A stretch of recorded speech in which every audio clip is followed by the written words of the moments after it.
kemudian sometimes dia naik ke 150, nah 50 itu keuntungan kita, artinya keuntungan kita 50%.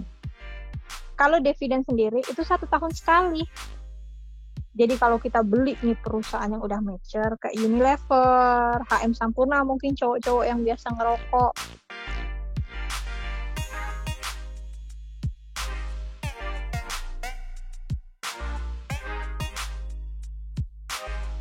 Halo semuanya, Mangsi kali ini akan berbagi podcast. Nah, tema podcast kali ini kita akan bahas tentang investasi. Mungkin ada sebagian ya yang sudah mengenal berbagai macam investasi, mulai dari deposito, tabungan emas, kemudian juga ada yang namanya saham, reksadana, dan lain-lain. Di Mangsi podcast kali ini kita akan bahas nih tentang saham, reksadana, juga pasar modal. Tapi mungkin kita nggak bakal bahas secara mendetail ya. Di podcast yang pertama ini kita akan bahas secara basic dulu. Mungkin di podcast selanjutnya kita akan bahas secara mendetail mengenai apa itu saham dan juga apa itu reksadana. Buat teman-teman yang penasaran, apa sih sebenarnya saham dan reksadana itu? Di sini kita akan dibantu nih dalam menjelaskan seputar pasar modal lah. Di sini ada teman saya, sahabat saya, sepupu juga nih. Ada Ike Widiawati yang sekarang nih lagi work from home di Jakarta. Kejebak udah nggak bisa mudik karena sudah keluar pemerintah untuk tidak boleh mudik. Jadi kita patuh ya Kak ya untuk tidak mudik ya Kak ya. Harus dong, harus patuh. Untuk mencegah penularan, jangan sampai yang kita merasa jadi carrier. Iya, kita merasa sehat di rantau, kemudian nafsu ingin pulang, ternyata malah jadi carrier untuk keluarga sendiri. Ya, mungkin aku mau perkenalin dulu nih. Ike ini bekerja sebagai riset analis di salah satu perusahaan sekuritas yang ada di Indonesia ya Kak ya? Iya.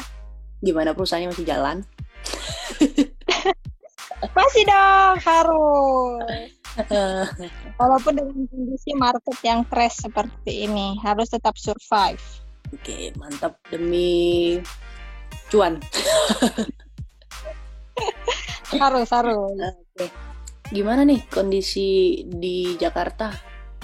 Udah banyak pembatasan lalu lintas, dan juga kalau untuk komplek-komplek perumahan pun sudah mulai ada pembatasan jam malam untuk kita sendiri. Jadi untuk bepergian pun udah nggak bisa lagi pakai Gojek yang motor, udah harus gokar, dan itu pun penumpangnya sangat terbatas. Jadi benar-benar di sini kita harus menjaga physical distancing, social distancing, benar-benar harus diterapin di sini. Oke, ya nggak apa-apa lah. Semoga pandeminya segera berakhir. Amin, semoga. Ya, aku merasa gimana ya? Besok nih kita udah mau puasa kan nih. Besok kita udah mau puasa. Aku merasa sedih sih sebenarnya gitu. Di tahun ini kita nggak ngerasain yang namanya taraweh. Dan mungkin udah ya kan. Kenapa ingat taraweh masa-masa muda dulu ya? Ya, ingat taraweh masa-masa muda dulu dengan dirimu kan. Taraweh di masjid itu tuh. Taraweh bukannya taraweh tapi malah cabut. Udahlah, itu masa hal yang buruk banget. Jangan ditiru ya teman-teman. Tapi karena kita masih bocah kan kemarin.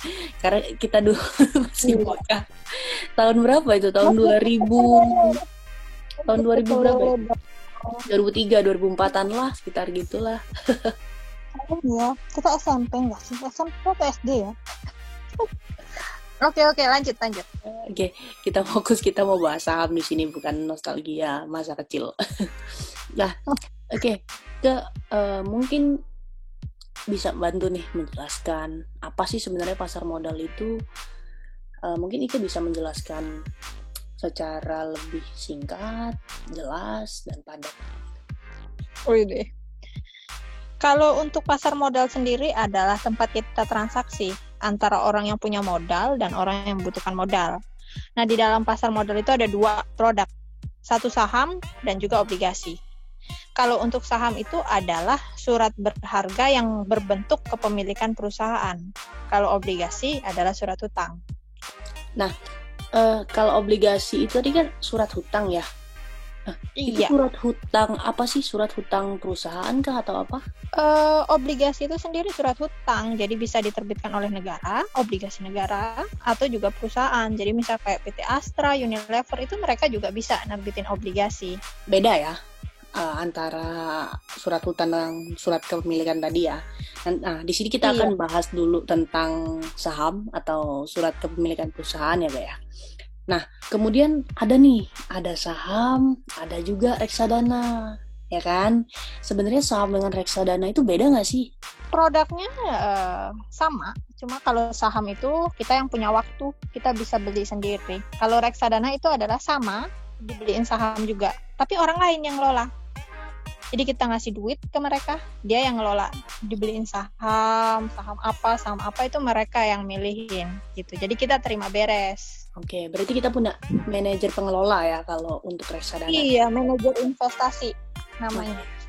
Oh, manajer investasi namanya untuk reksadana. Reksadana. Sedangkan saham itu kita kelola sendiri, kita yang jual, kita yang beli, kita yang menganalisis sendiri ya kan. Betul. Kalau dari reksadana dan saham itu apa sih keuntungan dari reksadana dan keuntungan saham sendiri? Ada nggak sih bedanya? Pasti ada perbedaan. Kalau untuk reksadana dia lebih mementingkan keamanan, safety. Artinya adalah low risk. Dan kita tahu sendiri kalau low risk pasti juga low return. Sedangkan kalau saham kita bisa ngejar dengan return setinggi-tingginya, tapi dengan catatan dengan resiko pun setinggi-tingginya. Seperti itu. Jadi kalau misalnya reksadana dia itu goals-nya hanya di atas deposito. Jadi kalau deposito per tahun itu 7%, reksadana ya di atas 7%, banter-banter 10%. Cuma kalau di saham kan kita bisa nyari lebih tinggi lagi. Bisa ratusan ya. Mungkin bebas kalau mau masuk ke gorengan. Nyari-nyari. Siap high return di saham gorengan. Itu bisa banget, tergantung style kita sendiri, mau sebagai investor kah atau trader, begitu. Tapi sebaiknya buat teman-teman yang pemula jangan dicoba dulu deh. Jangan itu resiko banget gitu ya. Jangan, kita lebih main ke aman aja sih ya. Kayak perusahaan-perusahaannya memang udah gede dan kita kenal produknya. Tapi bukan berarti itu nggak boleh ya, tapi perlu basic analisis yang kuat sepertinya kayak gitu. dan juga harus menekan nafsu, jangan sampai nafsu. Wah, nanti nafsu ngejar yang gorengan untuk high return, ternyata malah loss. Memang kesabaran di dalam investasi saham itu juga sangat dibutuhkan ya. Iya, betul sekali. Berarti bagus nggak sih sebenarnya investasi di saham itu, Kak? Depend, tergantung. Kalau misalnya orang yang memang tujuan investasinya jangka panjang, long term, paling bagus itu di saham. Cuma kalau jangka pendek, dia mau main yang benar-benar aman banget, itu ke deposito. Jadi kalau memang tujuannya untuk pensiun atau untuk pendidikan yang 5-10 tahun lagi, misal buat anak, ya memang saham itu solusinya. Karena dia return-nya tuh jelas di atas rata-rata, di atas obligasi bahkan. Rata-rata untuk kenaikan harga saham itu biasanya per tahun dengan kondisi normal itu di atas 20%. Ini nih, mungkin banyak nih teman-teman pemula yang masih bingung gitu kan, sudah punya keinginan, pengen banget nih investasi saham, tapi gimana sih cara transaksi di saham itu? Transaksi untuk di saham yang pastinya punya rekening dulu deh. Kalau nggak punya rekening nggak bisa untuk transaksi. Jadi caranya adalah ya datang ke perusahaan sekuritas, itu kalau manual. Tapi kalau sekarang kayaknya udah rata-rata online. Ya, udah jadi, mudah banget pokoknya. Untuk daerah juga udah bisa kan ya online. Sambil rebahan, sambil nonton drakor tuh, daftar, buka rekening, dana investor. Tinggal dipilih sekuritas mana yang paling perfect layanannya ya. Iya betul, yang online tradingnya bagus. Ya. Nah, kalau untuk sekarang kita transaksi di saham memang bisa pakai broker, tapi kan kadang lebih puas kalau misalnya kita jual beli sendiri lewat platform yang kita pegang sendiri, platform online gitu. Dan kita bisa mengontrol langsung ya. Iya, maintain harganya gimana nih, ngerasain deg-degannya lah yang pasti. Iya, ngerasain. Dan yang pasti satu lagi nih, nah kita investasi itu untuk mencari keuntungan ya Kak ya. Kalau keuntungan dari saham ini apa sih Kak? Ada dua. ada dua tuh. Yang satu itu dividen, yang kedua capital gain. Cuman yang paling gua demen itu capital gain. Wah. Misal, kita beli saham di harga 100, kemudian sometimes dia naik ke 150, nah 50 itu keuntungan kita, artinya keuntungan kita 50%.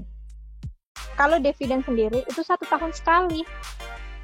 Jadi kalau kita beli nih perusahaan yang udah mature, kayak Unilever, HM Sampurna, mungkin cowok-cowok yang biasa ngerokok, tiap tahun dia bagi keuntungan tuh. Iya, Nah, jadi beli rokoknya, beli perusahaannya ya? Beli perusahaannya juga lah. Jadi pada saat keuntungan, kita nerima tiap tahun. Nah, itu dividen. Tapi dividen itu dengan catatan kalau perusahaannya mendapatkan keuntungan ya?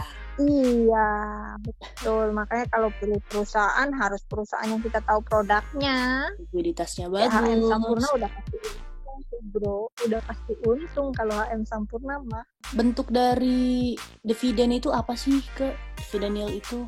Ada dua lagi. Yang pertama dividen dalam bentuk cash.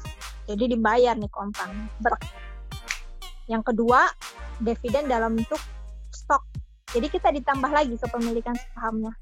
Ketika mendengar keuntungan, sudah cukup tertarik. Jadi dari investasi saham ini ada 2 keuntungannya. Capital gain yang tadi selisih harga jual dan juga harga beli di situ. Nah, biasanya orang-orang banyak cari keuntungan lewat situ ya, Kak ya. Itu para trader ya. Iya pasti.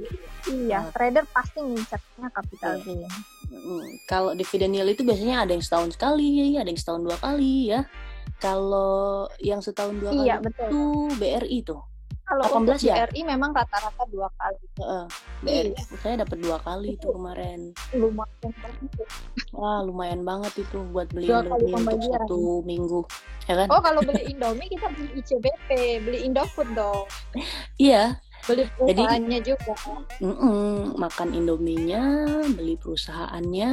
Jadi kita beli ya dapat keuntungan juga, enak kan itu.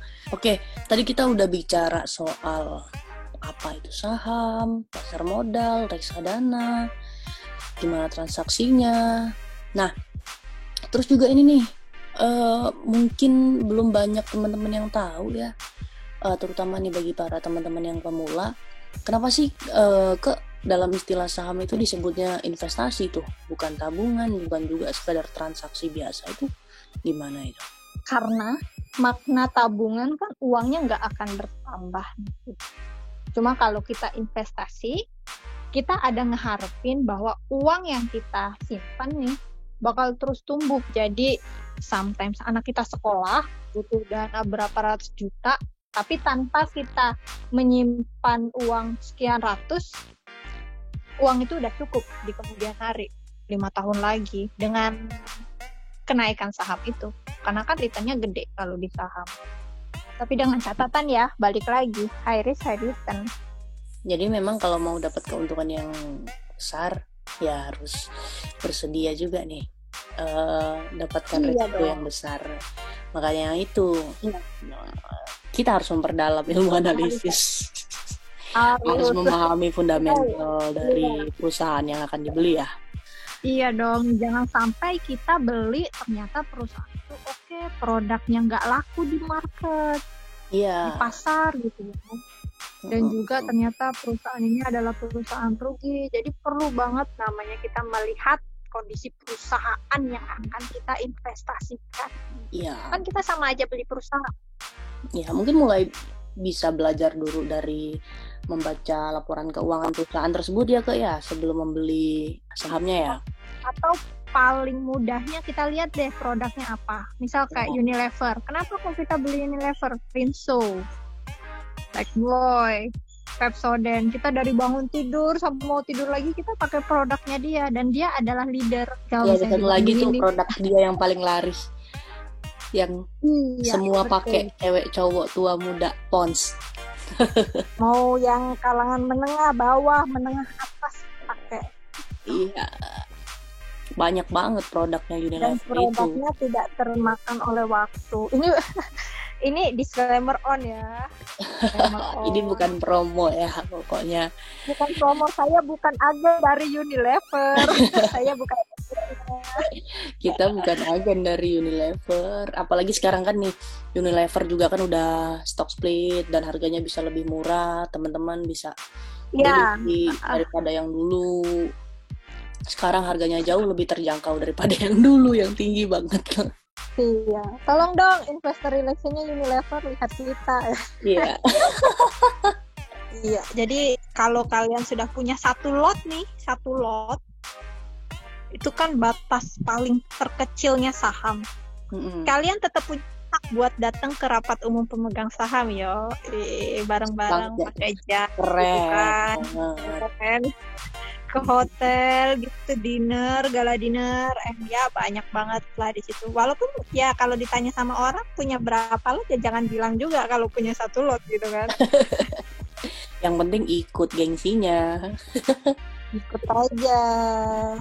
Nah, gitu ya mungkin seputar apa?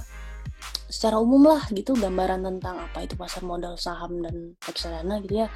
Nah, untuk teman-teman yang masih penasaran dan masih mungkin punya sejuta pertanyaan, sudah punya keinginan tapi juga masih bingung bagaimana memulai, coba deh cari informasi sebanyak-banyaknya dulu. Hati-hati, ingat kalau mau investasi, pilihlah tempat berinvestasi yang secure, yang aman gitu. Dan kita bisa rekomendasiin nih ke saham, tapi harus melalui perusahaan sekuritas gitu ya. Nah, untuk pembahasan tentang saham yang lebih mendetail, kita akan bahas nih di podcast selanjutnya. Teman-teman wajib follow nih, makanya ikutin terus podcast ini, makanya harus subscribe, terus klik loncengnya supaya nggak ketinggalan beritanya ya kan, supaya kita makin melek untuk berinvestasi, makin sadar untuk menabung. Investasi itu penting banget buat kita di masa depan, ya kan nggak ya? Tapi nggak banyak orang loh yang bisa kelola uang, makanya kita harus sadar dari situ, mulai mengelola finansial dengan baik. Nah, mulai berinvestasi juga supaya tidak menyesal ya, Kak. Siapa tahu di masa mendatang kita butuh uang mendadak berapa banyak. Wah, banyak banget nih ternyata. Misal butuh untuk anak sekolah, untuk istri melahirkan, atau mungkin itu bisa nambah istri. Nambah istri. Berani-beraninya Anda bilang gitu. Oke, enggak lah, canda aja.